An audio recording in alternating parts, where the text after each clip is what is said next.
Giangko ni Marlita Glodo, administrator sa Red Cross Jansar Chapter, nga gamay na lang ang supply sa dugo sa gikaingong buhatan. Kinitungod lean season. Bot pasabot kusog matud pa ang demand apan paubusay na ang supply. Kinisugod bulan sa Disyembre ni kalabay nga tuig 2024. Dugang pa sa gikaingong personahe nga dili mo ubos sa 50 ka blood bags ang marilis matag adlaw. Apan sa karon palisdanay na matud pa. Kinabuhat nato sa pagkakaroon nami mga referral gikan sa padulong sa uban nga Red Cross nga opisina.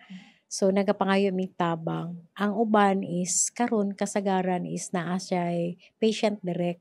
Ang bot pasabot among gina-request sila nga makadala sila og donor para naapod sila madala nga dugo after ma-examine. Pasalamat gihapon kini tungod dunay nagpa-schedule nga mga kumpanya ang magpahigayon og blood donation drive aron madungagan ang blood supply sa Red Cross Jansar Chapter sa umaabot nga mga bulan apan nanawagan sab gihapon kini ngadto sa buot mo donar. Sa tanan nga ato ang mga partners no o katong gusto pa makipag-partner sa Red Cross unta ato ipadayon ang ato ang pag-organize sa bloodletting tungod kay daghan pagyud ang nagkinahanglan sa dugo no. In the heart of changing lives, kini si Liza Labajo alang sa 89.5 Brigada News FM Jansan, The Music and News Authority.